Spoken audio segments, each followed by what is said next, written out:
Hello, I'm Dr. Randall Sechrest, your host for eOrthopod TV. Today I have with me Dr. Nitin Bhatia. Dr. Bhatia is a spine surgeon who is the chief of spine surgery at University of California, Irvine. Dr. Bhatia did his undergraduate training at Stanford. He then went on to Baylor College of Medicine where he completed his MD degree. From there, he did orthopedic surgery training at UCLA. From there, he finished a spine fellowship at the University of Miami. Today, he practices complex spine surgery at University of California, Irvine. Good day, Dr. Bhatia. Thank you for having me. Dr. Bhatia, what I'd like to turn to now is a relatively common condition of young adults primarily, and sometimes teenagers, but it's a condition that is known by this long, fancy word called spondylolysis. What does that mean? Spondylolysis means actually fracture of the spine, and we have a few different names for spondylolysis. Spondylolysis is the fancy orthopedic and spine term that we use. The other names for it are pars fracture or pars defect. Now, let's define some things. What we're really talking about is spondylolysis, and it usually occurs in the low back. I mean, that's where we see it the most, or what's sometimes called the lumbar spine. Okay, you said fracture.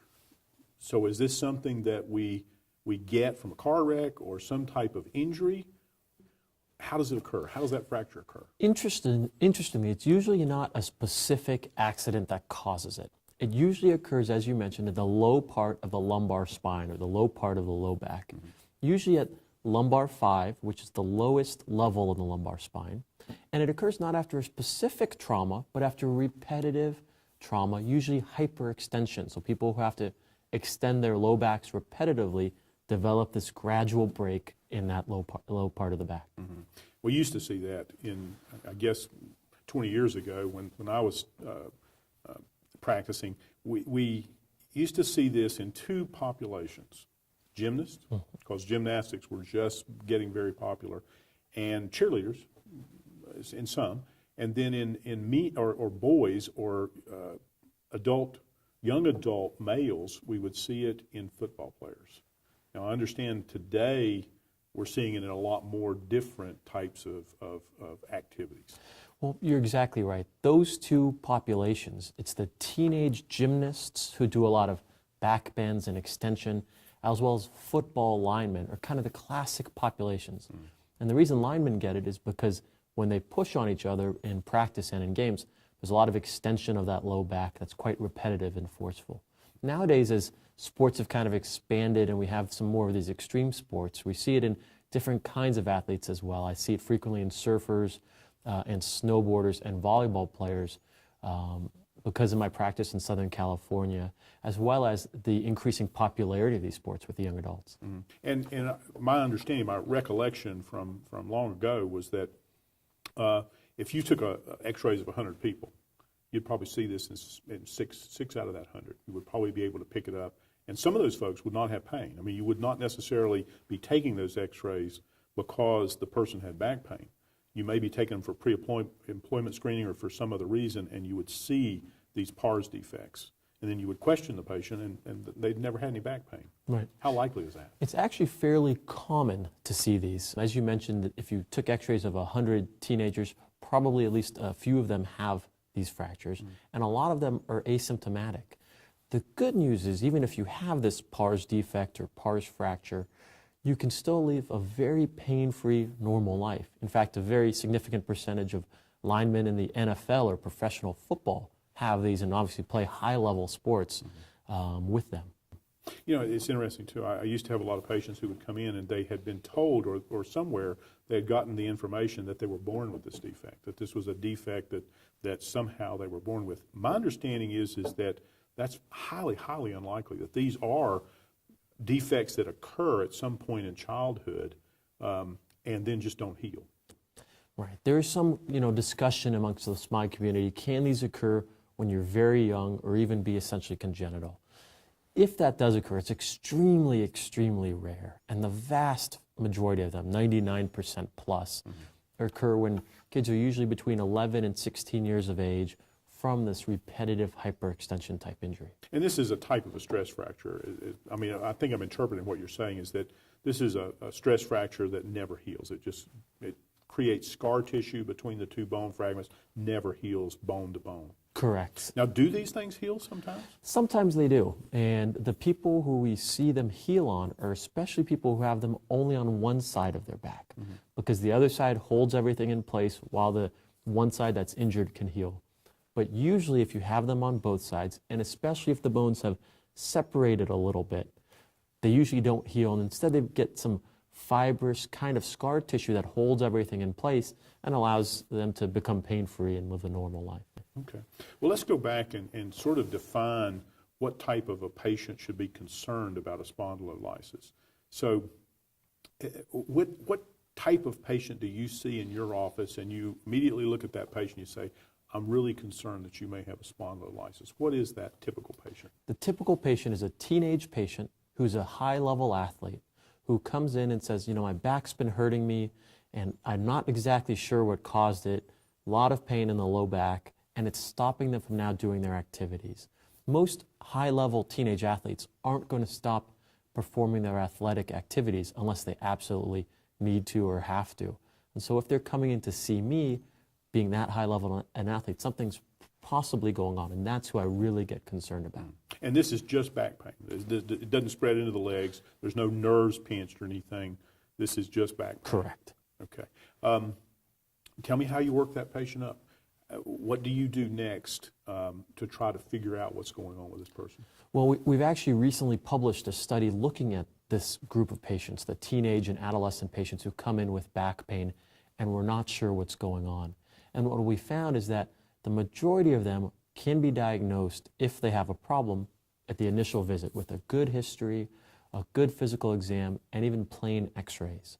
Sometimes, though, with these spondylolysis, you can't see it on a plain x-ray because even though there's a small crack, it hasn't moved, and so you don't see that gap on the x-ray.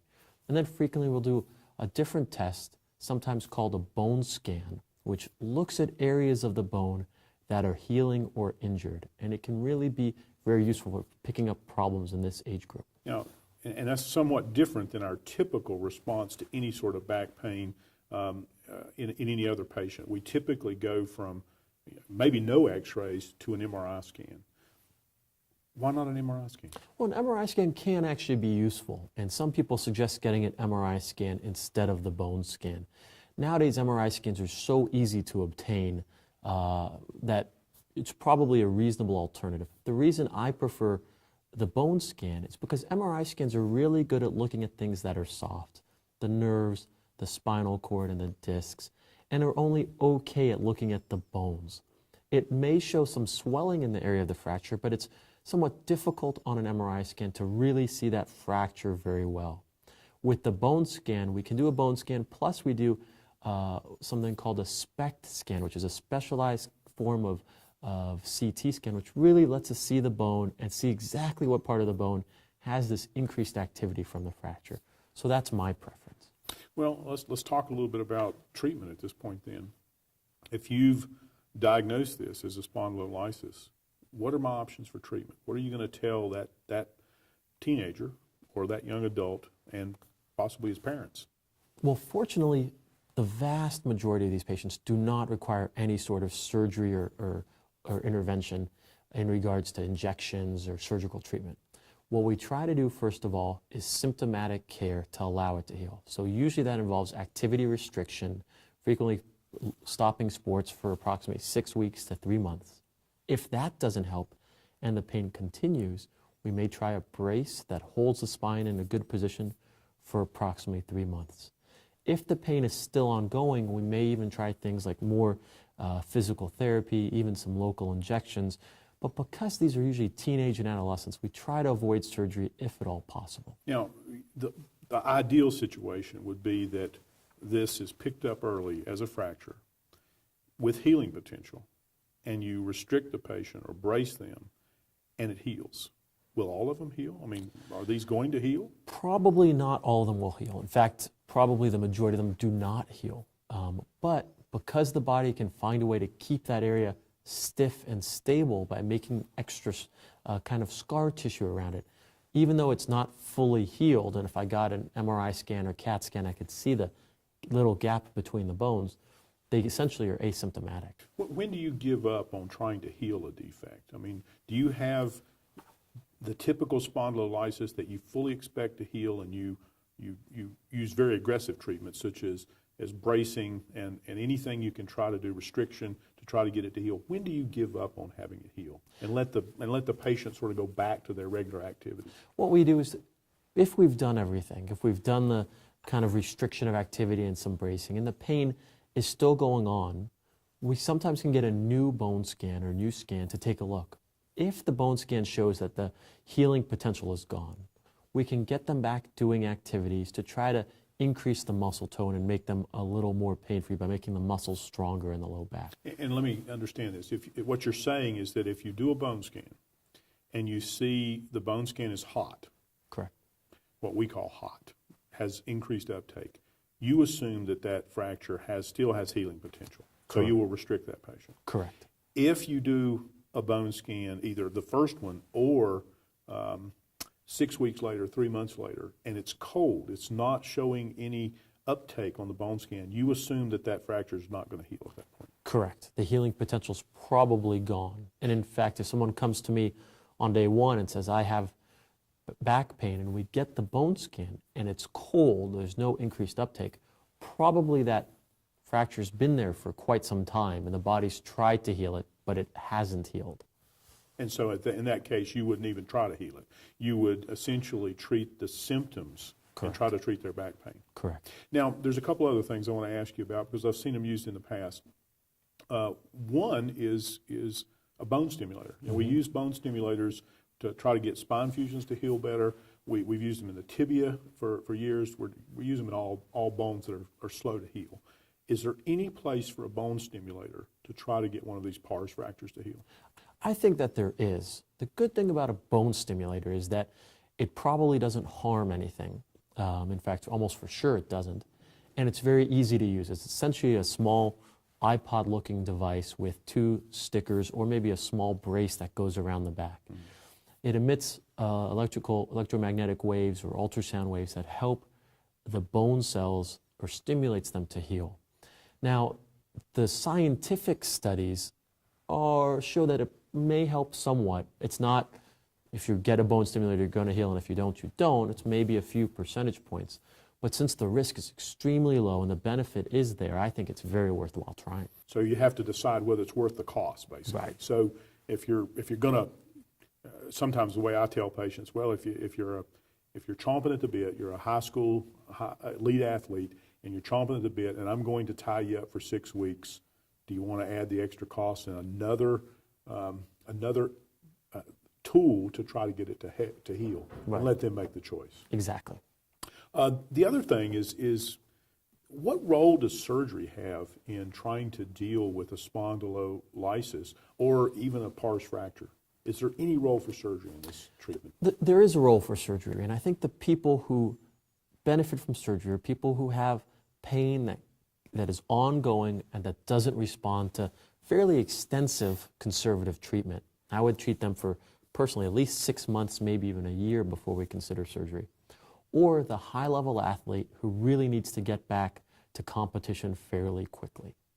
Now, and what are we talking about? Are we talking about actually going in and trying to repair the fracture, or are we talking about a more extensive operation like a fusion or something like that? What are we talking about? Usually we go in and we try to repair the fracture, especially if the fracture has not moved or the bones haven't slipped yet.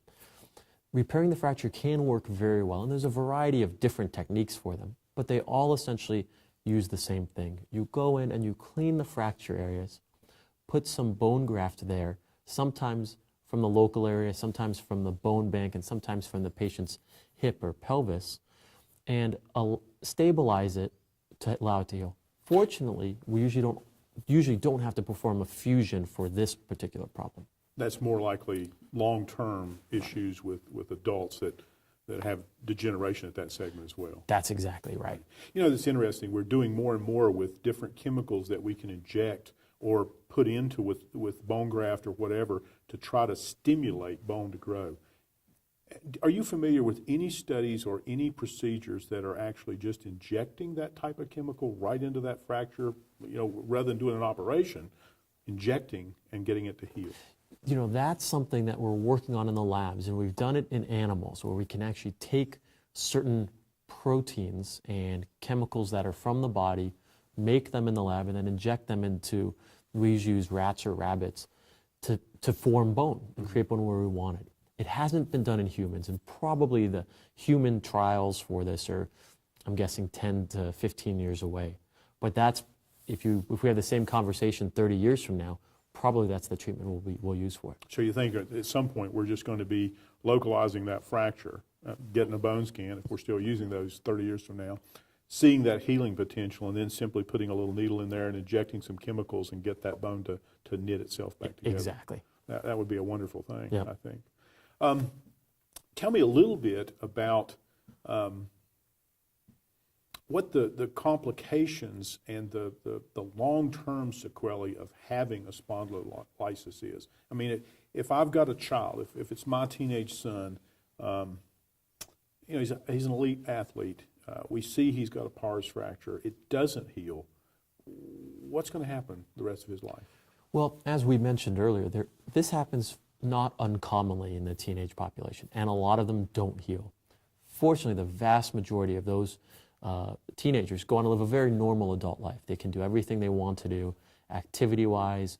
For the teenage women, they can have children when they grow up with no problems.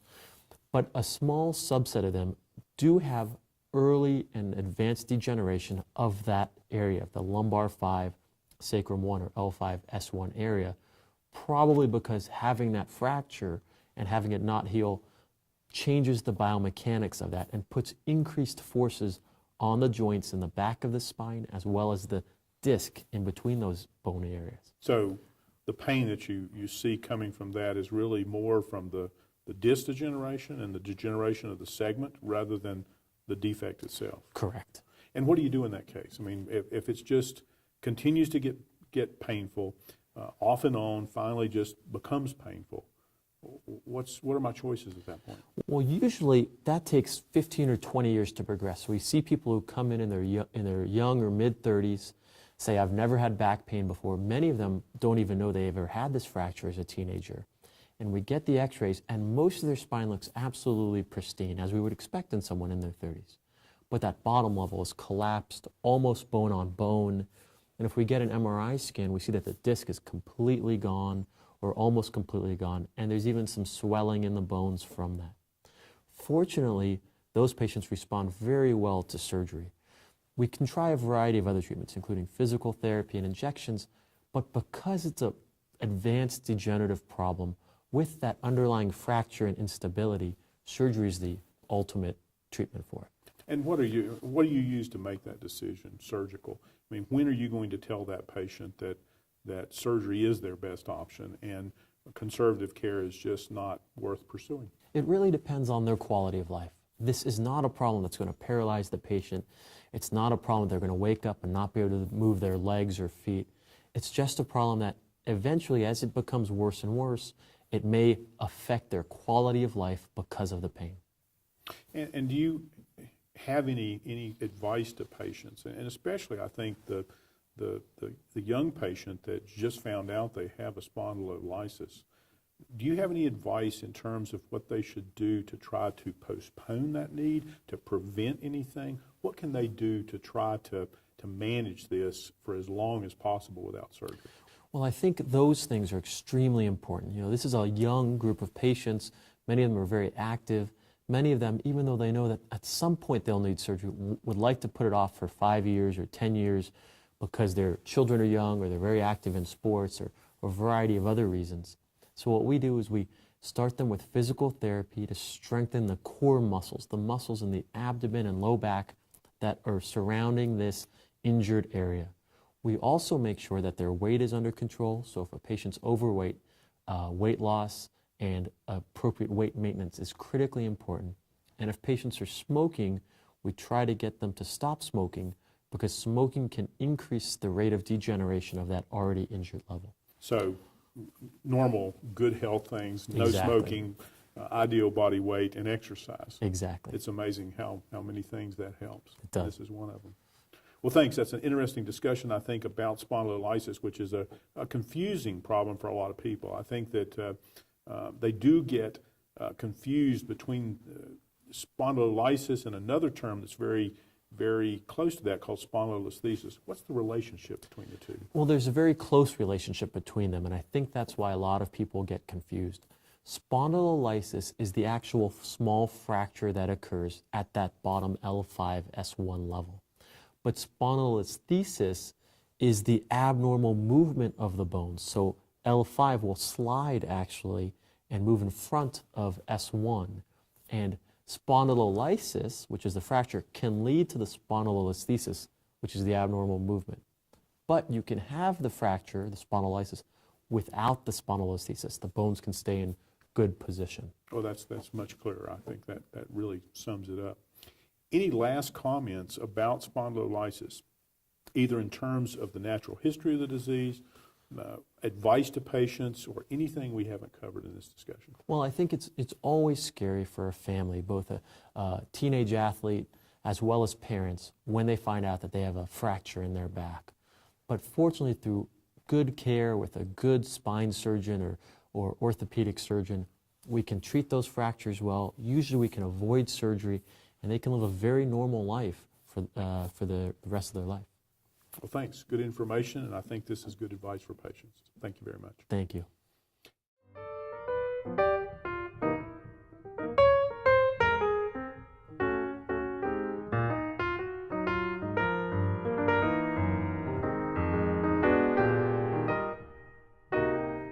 Thanks for watching today. If you have questions about the topic that we discussed today, or any orthopedic topic, be sure to visit eorthopod.com.